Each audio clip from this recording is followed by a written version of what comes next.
Okay, so I should definitely be doing all the other things I need to do, but this is way too much fun. On the video that I did recently on the symbolic versus literal interpretation of the Bible, I got a very good and concise comment about atheism and why many people have abandoned religion. I have some sympathy for atheism in many ways, mostly because many religious people have done a dreadful job at explaining things and have alienated generations of smart people. And also because atheists often become that way through curiosity and a desire to have an integrated worldview. I mean, when you face literalist religious types, there's a kind of blind unconsciousness that is truly nauseating. I once confronted a literalist type, and when I asked him, when it says in the Bible that Christ was taken up into heaven, where exactly did he go? Into the atmosphere? To the moon? And that person had actually never thought about that, had never asked themselves that question. So yeah, sympathy for atheists. So I'm going to read the comment, which is by a user named Amber Trance, and I'm going to try to answer as best as I can. Quote, I am an atheist because my pure and honest desire to understand the universe led me to answers from biology, physics, and other scientific fields. These answers are more sublime and precious than anything I know. I believe religions and symbolism can confer meaning in one's personal subjective life because I've been on that path before. You could say that that is enough because all we have in our existence is our subjective point of view. But I believe it's a noble act to care less about that and to desire to know what happens in the universe outside your own personal life. Then how could anyone judge you for being an atheist when science, as imperfect as it is, brought you knowledge about distant stars and galaxies, the small world of atoms, and much more? Mysticism and religion did not enlighten us about matters above subjective and social aspects. Many other things can replace religion, mysticism and symbolism in creating a stable and moral society. The value that science brought to humanity on the other side is irreplaceable. I will cease being an atheist and become spiritual or whatever when all these pretty post hoc connections and symbols will make a difference in allowing me to understand the nature of the universe outside my insignificant, tiny life. All right. That's actually pretty good, and I hope I chose a comment that most atheists would find represents a typical journey which would lead one to atheism. And to be fair, that's a pretty generous statement. Many atheists might be far more acid in their vision of the symbolic language. So there are a lot of things to untangle, but here we go. Symbolism and religious language is not just about the subjective and social. And symbolism is indeed a language describing what happens in the universe. So then why, might you ask, is it so different from modern science? Well, the answer often given by atheists is that it's just a less advanced system of what science is trying to deal with. We know more today, and so we can correct the mistake our ancestors made. So if we take for granted that religious language were there to describe the world in a technical sense, in the same way modern science is attempting to do, then yes, modern science has a more, let's say, accurate and exact description of natural laws and events. But I think to assume that is ill-informed and maybe even a bit ill-intentioned. For if one compares apples to oranges and insists that they are the same, while constantly mocking the orange for being a queer, regressive, and inadequate apple, well, there's something that's wrong. So then how do we account for the difference between the two? Well, maybe something like this. Symbolism and religious language in general are an attempt to understand the universe, yes, but also while simultaneously understanding the process by which we understand the universe. Okay? So, let me repeat that in another way. It's both a description of the world and a description of how it is I can describe the world. So in relation to modern science, religious language would be something like something of a meta process or a meta language, because it tries to express the thing it is focusing on. Let's say a mountain, okay? While also expressing the process by which that focus is even possible. So if modern science can describe a mountain, height, width, terrain, its foliage, its mineral constitution, religious language is expressing why I have a category like mountain in the first place. Why that category is relevant to humans. Basically, what does a mountain mean? So the scientists will retort something like this. Will retort something like, a mountain doesn't mean anything. But to say so is to ignore the human variable, ignore that we are the ones looking at the mountain. Even if I believe that that mountain is outside of my tiny existence. It ignores consciousness, ignores why I would bother to have a category like mountain. It ignores that I have to climb a mountain or go around a mountain when it's in my way. It ignores the effect going up a mountain has on human consciousness. All those things are real. They are no more illusions than the scientific data. Symbolism tries to take all of that into account. That is, discuss a mountain without pretending that we are not human beings living in a world of mountains. So it does have a personal and social aspect to it because it takes into account consciousness. But it isn't just personal and social. And also, taking consciousness into account doesn't mean that it's a relative thing and subjective in the way that we see that word today. Subjective in the sense of idiosyncratic, arbitrary to my own particularities and proclivities. There's a universal aspect to the experience of a mountain. So the religious language is above the scientific language and contains the scientific process within it, makes it possible. And I know that Jordan Peterson has mentioned this a few times, but he hasn't had the opportunity yet to elaborate completely how that works in his talks. And I know it's hard to understand, and it will seem aggravating beyond belief to many atheists at the outset. But so I'm going to try to give an example that will unpack this as much as possible. So I think we can keep going with the mountain. I've talked about mountains before in other talks, but it's such a basic image that it can help us understand many things. There are reasons why mountains are often sacred. So the experience of a mountain is that as you ascend the mountain, the width of the base is refined. It necessarily gets narrower and narrower as you go higher and higher. The experience of particularity is contained more and more because as you go up the mountain, you can see more and more. You can see further.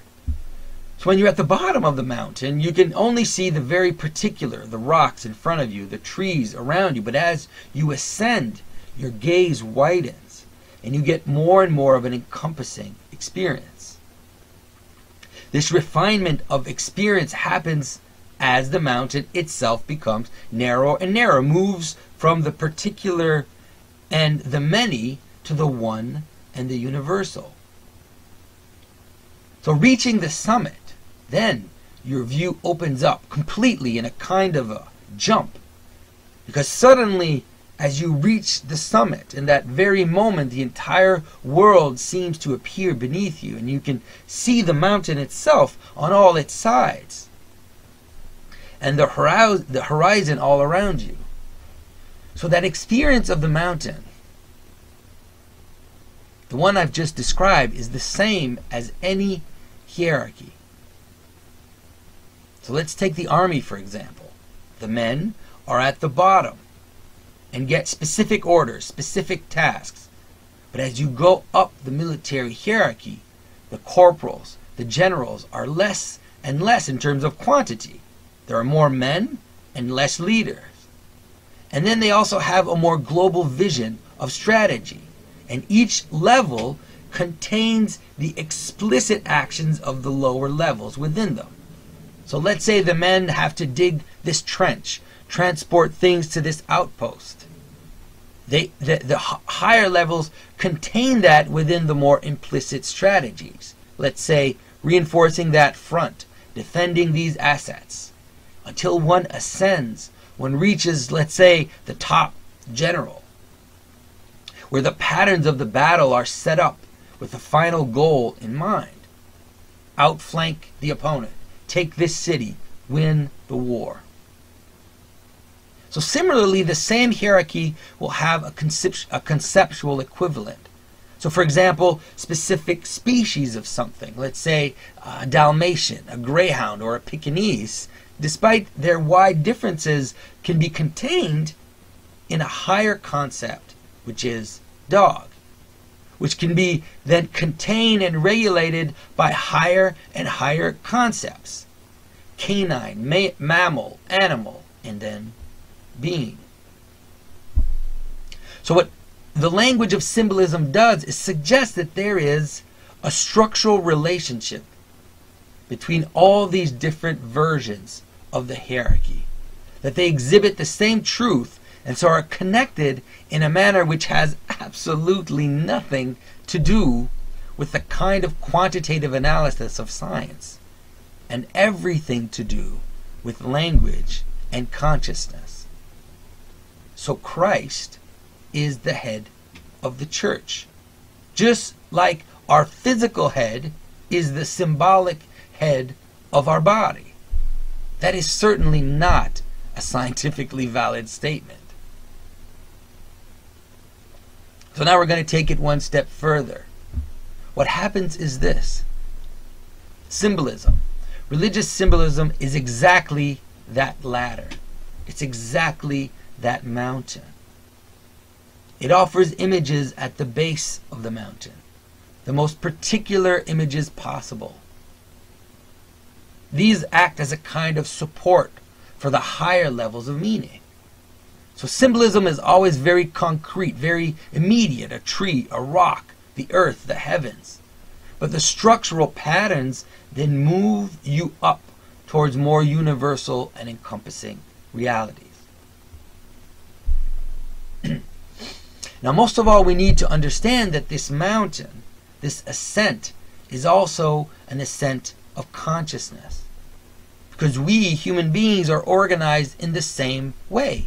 We have these desires and multiplicities on our edges, these competing personalities which pull us here and there, tend to pull us apart, pull us into multiplicity.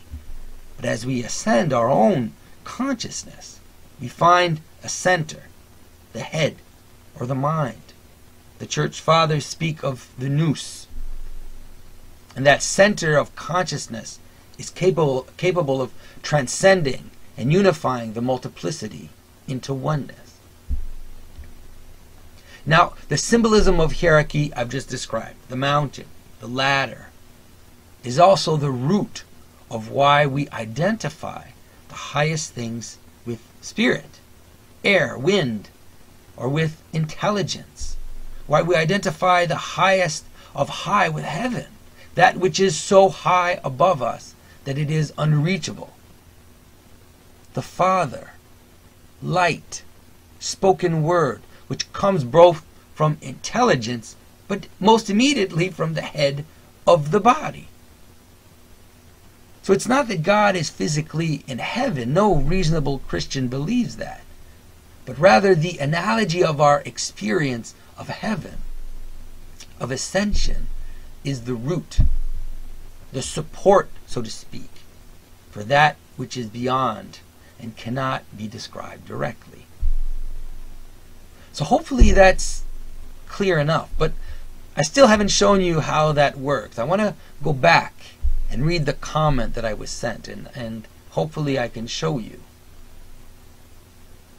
So our commentator says, quote, I am an atheist because my pure and honest desire to understand the universe led me to answers from biology, physics, and other scientific fields. These answers are more sublime and precious than anything I know. Notice she says, these answers are more sublime and precious. Now what is that word sublime? It's an interesting word. Because something sublime is something which is elevated.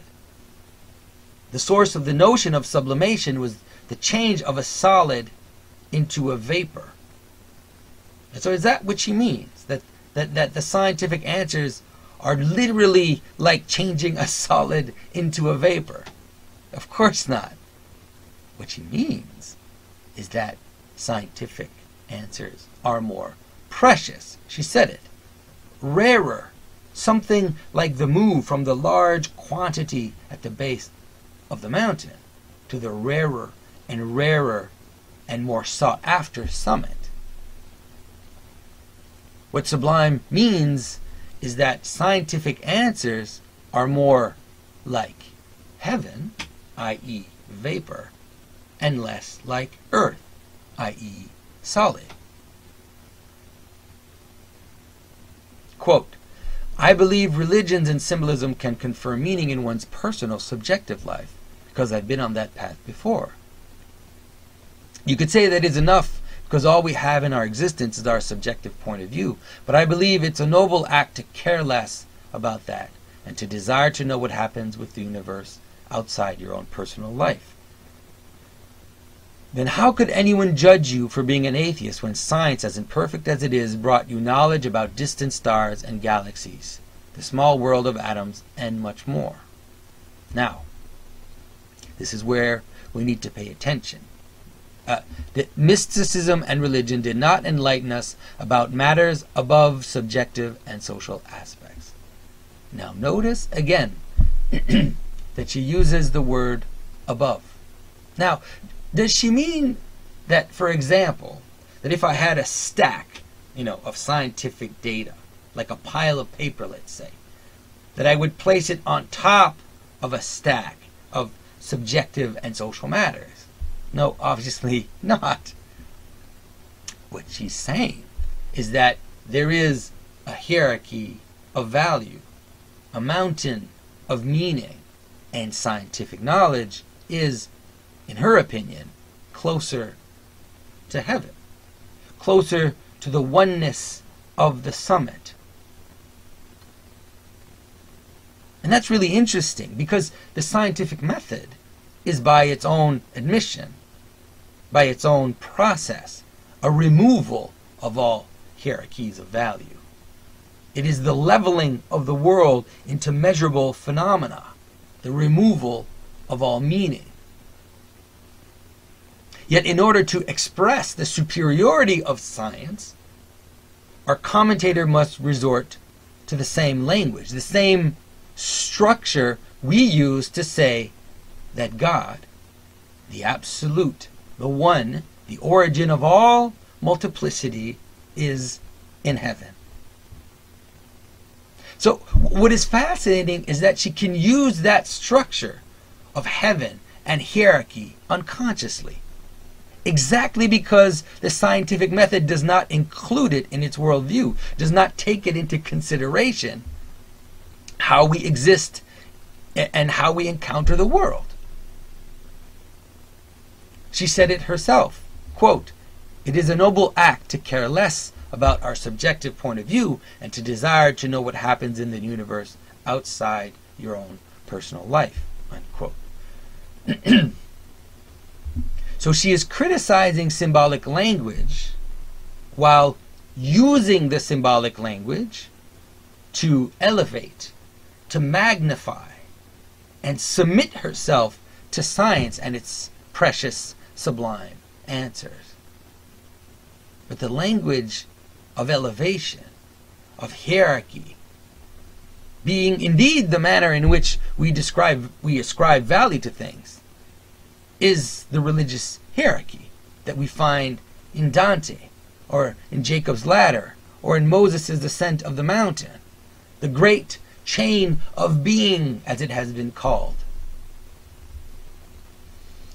It goes unnoticed, even as it is being used, creating a form of cognitive dissonance, an unconsciousness of language and of one's own embodied human existence. You know, I used to think that when atheists proclaim their allegiance to the flying spaghetti monster, that they were just joking. But now I'm starting to think that because they elevate the scientific process, that they elevate something which is itself a denial of any elevation, that maybe they do worship something at least akin to the spaghetti monster.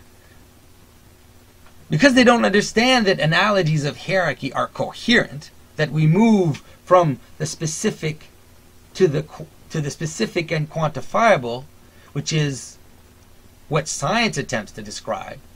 You know, dig that trench, carry those guns to the origin of existence, the purpose, win that battle, win the war. The purpose, which is also the capacity to even see, to even consider specific and quantifiable things. You move from the feet to the head, from the earth to the spirit, from the children to the Father, from the darkness to the light. And all religious images are completely coherent as they place themselves on the hierarchy of being. But if one thinks that earth is more sublime, that quantity is more precious, that descriptions of facts are above their meanings and the purpose of why we're describing those facts and not others, well, someone who is able to inhabit unconsciously such an upside-down, inverted world can put anything at the top of that hierarchy. And I guess the flying spaghetti monster will do. So when our commentator says, quote, "I will cease being an atheist and become spiritual," or whatever, when all of these pretty post hoc connections and symbols will make a difference in allowing me to understand the nature of the universe outside my insignificant tiny life, unquote. All I can say is this: you are already spiritual. You've told me yourself. It's only that you're trying to throw mud up in the air, throw mud up into the heavens in the hope that you can then worship it.